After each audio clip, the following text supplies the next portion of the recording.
Good morning.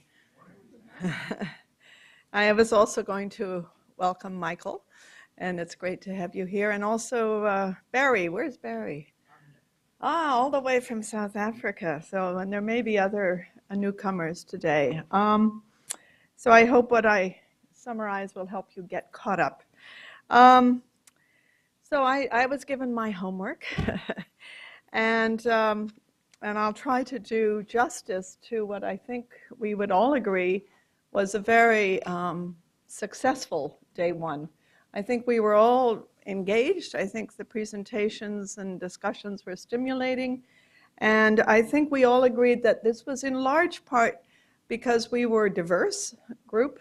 We had different perspectives and experiences. We were cross-sector. We were cross-disciplines. We were cross-countries.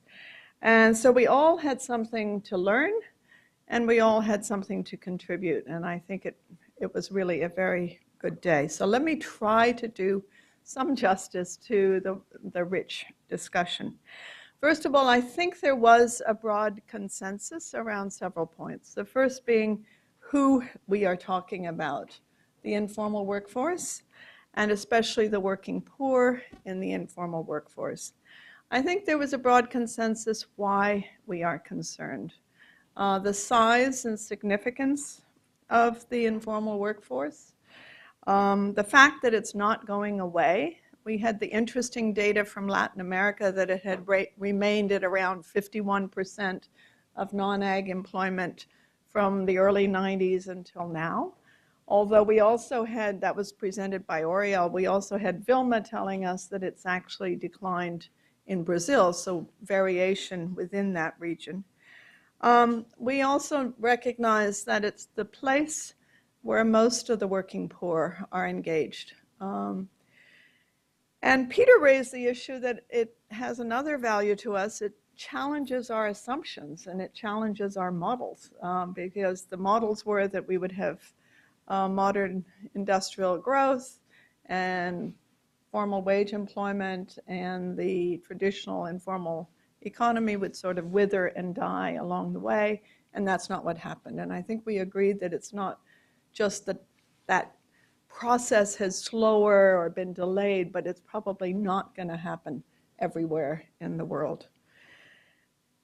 We also talked about why the different sectors among us might be concerned. From the government side, we had Vilma telling us about the Constitution of Brazil and how the right of citizens is enshrined in her constitution, her country's constitution. We know it is in other constitutions. For the private sector, we heard Lorna and Marlise tell us that the health and wellness of workers are a driver of economic productivity and also of economic prosperity. Derek also had a wonderful list, for me at least, of why the private sector should be interested in the informal economy.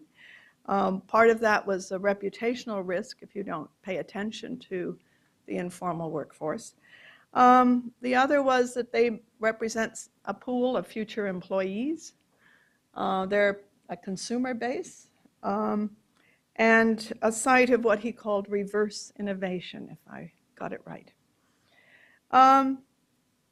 And Clarion also reminded those of us who are not in the private sector that when countries do when firms do foreign direct investment, they make a commitment to the countries where they are based to leave the country better than when they arrived. And so the informal economy is part of that, leaving the country better.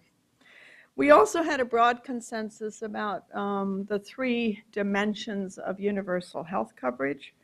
But Ivan reminded us that sometimes there's too much focus on the financing and less attention paid to the actual package of services.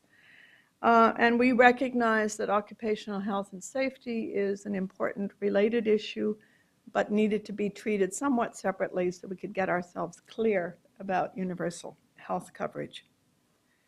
We were shown the usefulness of diagrams.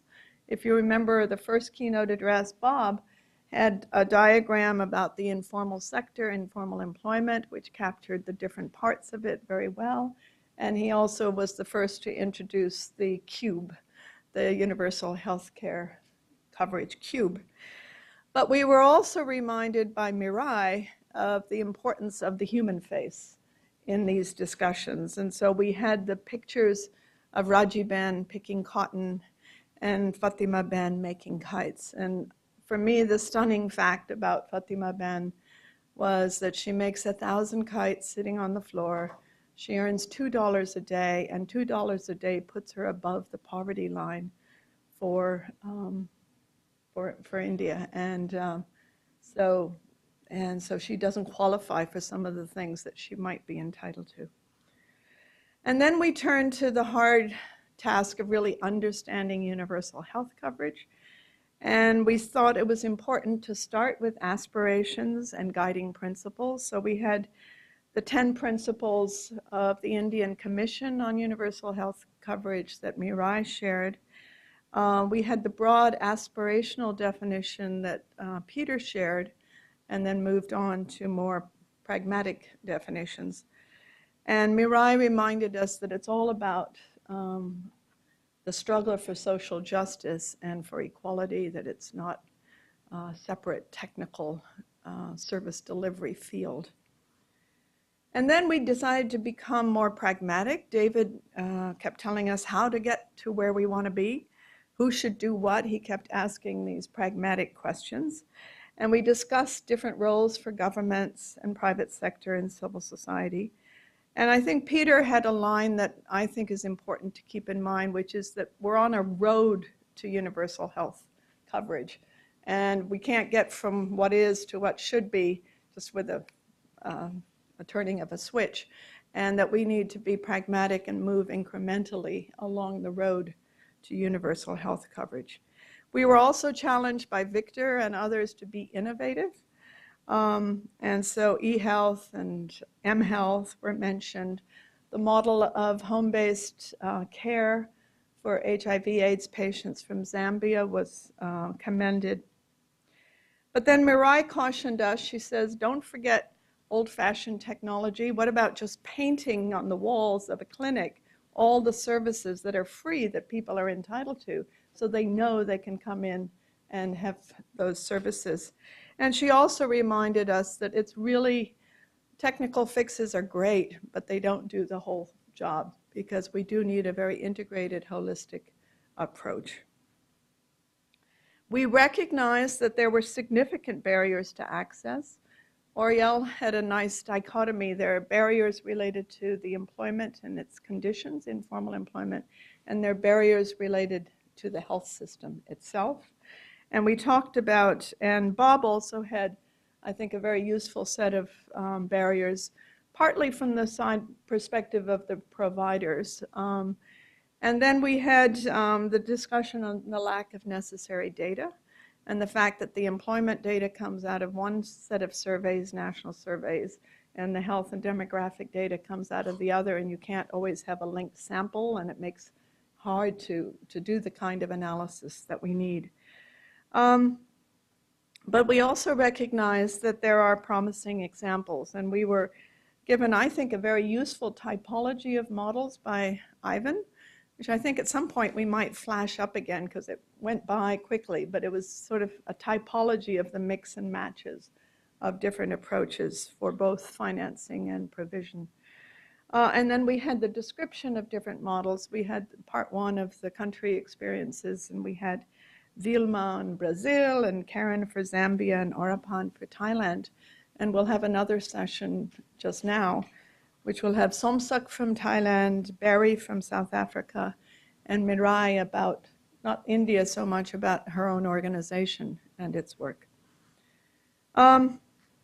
We also noted several times the need for better data and research to have more evidence on what's needed, but also evidence on impact. You know, we think we're doing something good, but are we doing something good? Peter reminded us that we need to be clear when we're measuring coverage. Is it access? Is it utilization? Different meanings of certain indicators. Victor wanted us to look at the impact of interventions and monitor those. And then we had this challenge of the data sources and how to link the evidence. We also noted several unresolved issues, and I don't think this is a workshop that can resolve all of these thorny chestnuts of universal health care. On financing, how much should be tax-based, how much contributory premium-based financing. We noted the limit of too much focus on financing and the need to look at services, but what package of, ooh, there's something blinking, what package of services, what mix of providers. And we also noted that when it comes to occupational health and safety, who deals with the safety of the workplace may be different than who deals with the health of the workers, and how do we coordinate that. I must say we only touched lightly on the messy politics that Victor had mentioned in his slide. And clearly there are some elephants in the room. And Lorna raised one of these. She was citing Patagonia, saying that the elephant in the room was growth-based capitalism. But there are other elephants in the room. And Mirai reminded us it's not just a question of lack of resources, it's lack of political will to do the necessary. But finally, and importantly for this context, we recognize the importance of public-private partnerships. But we also spoke of different kinds of public-private partnerships. In terms of bilateral, we had government-private sector, we had government-civil society, we had civil society-private sector partnerships, and some cases trilateral, where all three sectors might be involved. We also noted that civil society is heterogeneous. So in terms of NGOs, we had the faith-based ones that we heard about from Zambia, but we also have secular NGOs delivering health. We have community organizations, and most importantly in this context, we have the organizations of the informal workers themselves.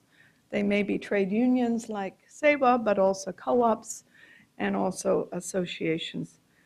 And we also were reminded of the importance of cross-sector alliances for reforms. And the example was from Brazil that Vilma gave, that it was a cross-sector alliance of the more left-wing political parties, trade unions, and academics and intellectuals that led to the health reforms in Brazil in the 1980s that ended up with the good results, SUS, as she calls it. And we know that it was an alliance of civil society organizations in Thailand, that HomeNet Thailand, and we'll hear about that, fought for the universal health coverage and got a signature campaign for that bill.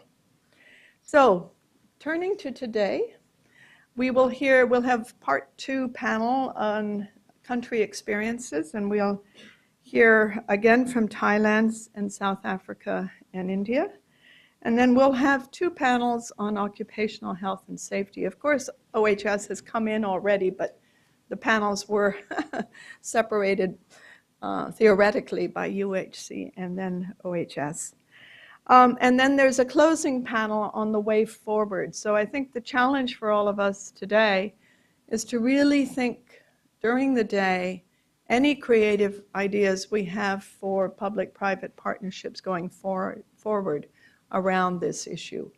And I look forward to hearing what comes out by the end of today. Thank you.